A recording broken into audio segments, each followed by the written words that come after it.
In The Wire, we follow the drug scene of Baltimore, Maryland, and the complex institutions, systems, and bureaucracies that inhibit the law and allow the drug trade to flow, such as the broken education system, the press media, and the corrupt port authorities. One of the most prominent side characters of this show is Maurice Levy, played by Michael Kostroff.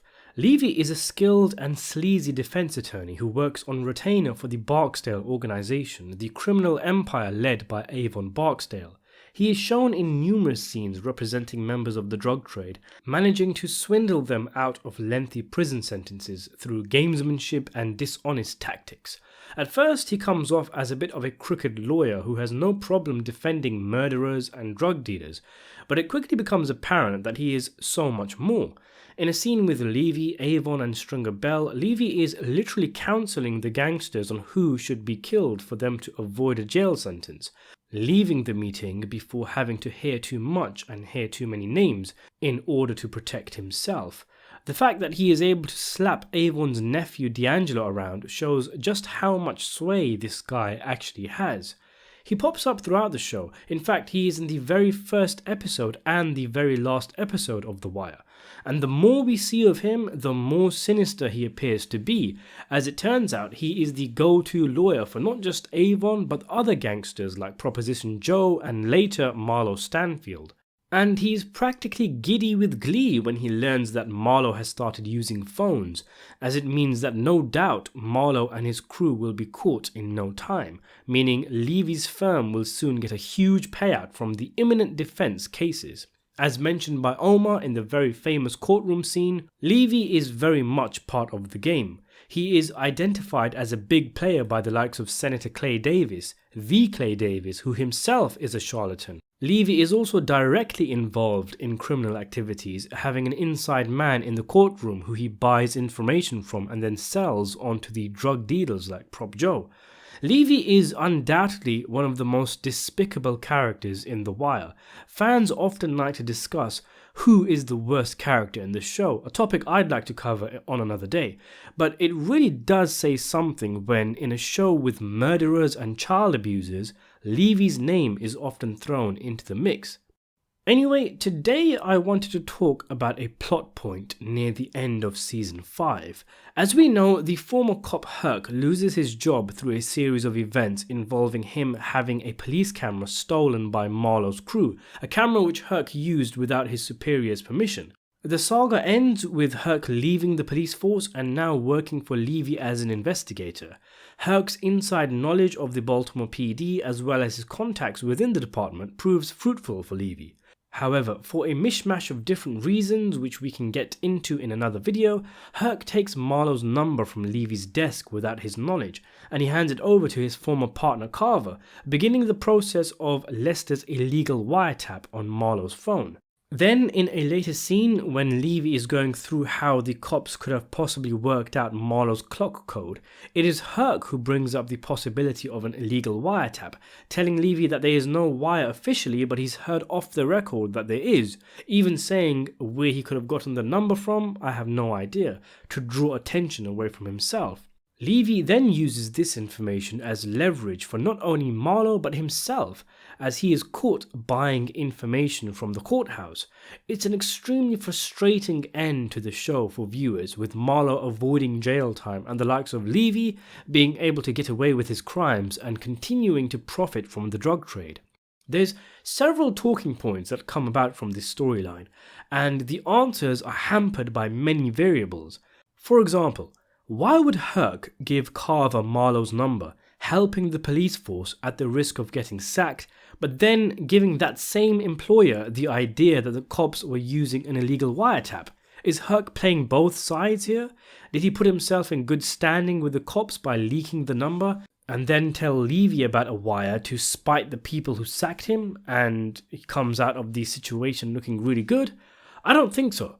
I think something that has to be factored in is just how incredibly stupid Herc is, in spite of being mishpucha, that he doesn't think ahead and he acts on selfish impulse.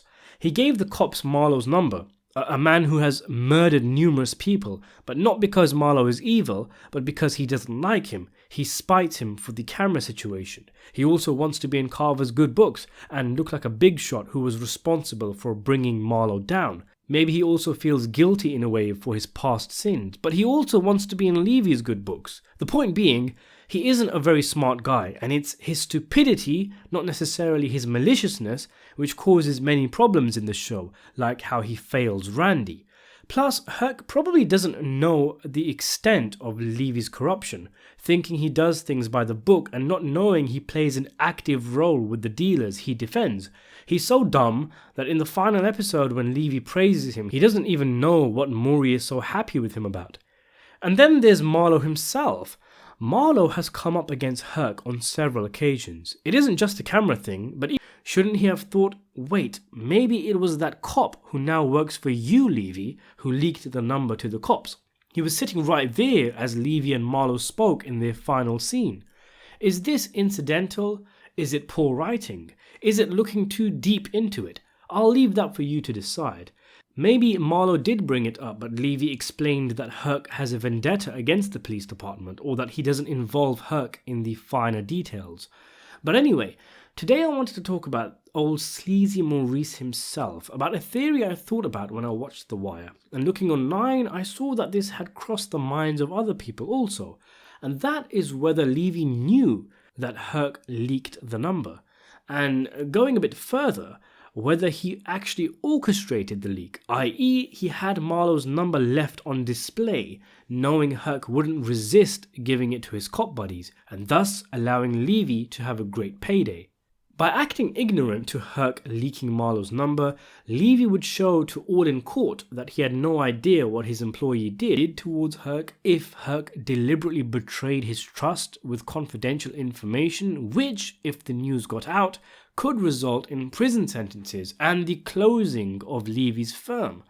I doubt it. I think he'd thank him and then sack him. You can't have someone like that working for you in such a delicate environment.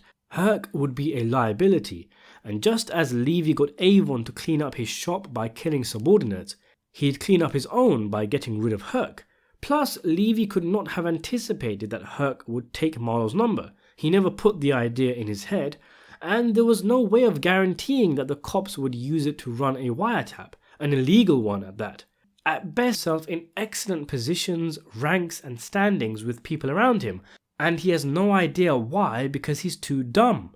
I mean, how stupid do you have to be when you risk your job by leaking Marlo's number to the cop for a wiretap, and then help Marlo get off by suggesting there is a wiretap? He had no way of knowing this situation would benefit his career, but it's part of Herc's character that he falls on his ass backwards into a puddle of success, like walking in on Mayor Royce's secretary catching, not pitching, and getting fired from his job and getting a better one at a time where the cops are not being paid overtime. And unbeknownst to both Herc and Marlo, the reason why Levy is extra happy at the course of events and why he's so giddy in the scene with Herc is because, as we know, he used the wiretap as leverage to get himself out of trouble. So what do you think? Do you think Levy worked out where the leak came from? If he didn't, shouldn't he have? Is it weak writing? Did Levy and Marlo suddenly become a bit stupid in order for this storyline to work? Or was Levy too preoccupied saving his own ass to figure out that his own detective leaked Marlo's number? I mean, we all know Herc was useful to him because he could get info from the cops. That's most likely why Levy hired him in the first place. But to have him leak out a phone number, I mean, it's not outside the realms of possibility. He's done a lot worse, Levy has, and it is worth speculating, especially with Levy's reaction with the briskets and the dinner invitation. But ultimately, I don't think it was the case. It's fun to think that he did, but I think Levy was content with earning money through Marlo and anticipated the eventual court billings, and later took advantage of the leak, delighted with the entire affair as it raises his standings with drug dealers. There's too much risk in it. He could lose his law license, his career, his case. He could end up in jail. He could even be killed if Marlo found out. And the reward is what? Just a speeding up of an inevitable conclusion. But I do have to say that they do make Levy look a bit dim by not speculating that Herc may have leaked the number. I like the theory that he knew, and I also like the theory that Levy orchestrated the whole thing.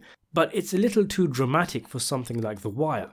But then again, season 5 has fake serial killers and whatnot, so maybe Levy was playing 4D chess while everyone else was playing checkers. Plus, he gets paid more when his clients get in trouble with the law, and information exchange is exactly why he would have hired Herc in the first place. He hears Herc say that he hates Marlo. He boasts about an upcoming payday because Marlo is using a phone in the age of wiretaps. He puts Marlo's number in the Rolodex and then leaves the office empty and unlocked for Herc to take it. So there is room for this theory. I do think that it does have legs. Let me know what you think about this in the comments below, and thanks for watching. Before we finish, I'd just like to thank my patrons, Nicholas Curtis, Daniel P, and Countess von Zarovich, and also my channel members, Michael Awatwi, Rikers, Damien Irving, Lan Deng, Joe Grossberg, and Cam Medina.